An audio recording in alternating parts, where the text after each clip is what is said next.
ختم نبوت کے مسئلے کو ہم نے ہلکا لے لیا، بچوں کا کھیل لے لیا، مرزائیوں سے بھی تعلقات بنا کے رکھے ہیں۔ حضرت حضور کو کیا جواب دیں گے؟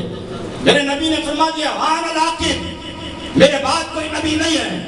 جب میرے آقا کے بعد کوئی نبی نہیں ہے تو حضرت واضح ہو گیا کہ حضور نبی کریم علیہ السلام کے بعد کوئی نبوت کا دعویٰ کرے وہ غدار ہے، وہ جھوٹا ہے، وہ مرتد ہے، وہ بے دین ہے، وہ ملعون ہے، وہ حرامی ہے، وہ خنزیر ہے، کیونکہ رب نے فرما دیا سورہ مصطفیٰ تیری رسالت و تیری نبوت کے بعد اب کوئی نبی نہیں آ سکتا ہے۔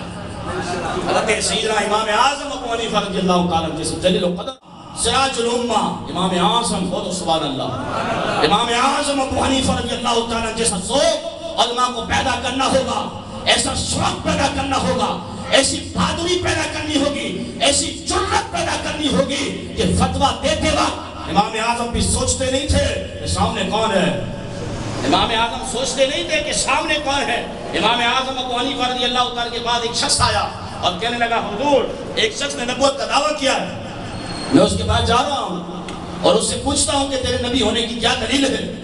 امام اعظم ابو حنیفہ نے فرمایا خبردار اس کے پاس نہ جانا، خبردار اس کے پاس نہیں جانا۔ کہنے لگا حضور میں اس سے دلیل طلب کروں گا۔ امام اعظم نے فرمایا خبردار اس کے پاس نہیں جانا، اگر تم نے اس سے دلیل طلب کی تو فرمایا امام اعظم ابو حنیفہ نے فرمایا پھر تم کافر ہو جاؤ گے، کیونکہ قرآن کی نص ہے حضور کے بعد کوئی نبی نہیں آ سکتا، حضور کی رسالت کے بعد کوئی رسالت نہیں ہے، حضور کی نبوت کے بعد کوئی نبوت نہیں ہے۔ حضرت اگر آج مرزائی پاکستان کے اندر اپنا کام اپنا نیٹ ورک مضبوط کر رہا ہے، سوشل میڈیا پر اکثر مرزائی بیٹھے ہیں، پاکستان کی وزارتوں پہ اکثر مرزائی بیٹھے ہیں۔ حضرت وقار ہم لوگ کیا کر رہے ہیں؟ یہ پاکستان کس کی وجہ سے حاصل کیا گیا تھا؟ یہ پاکستان حضور کی نعرین کے صدقے میں ملا ہے۔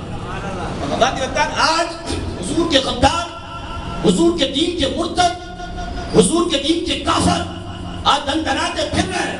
آج ہم اپنی بستیوں میں لگے ہوئے ہیں، ہمیں خبر ہی نہیں ہے کہ پاکستان میں کیا ہو رہا ہے اور مرزائی کس طریقے سے اپنا نیٹ ورک چلا رہے ہیں۔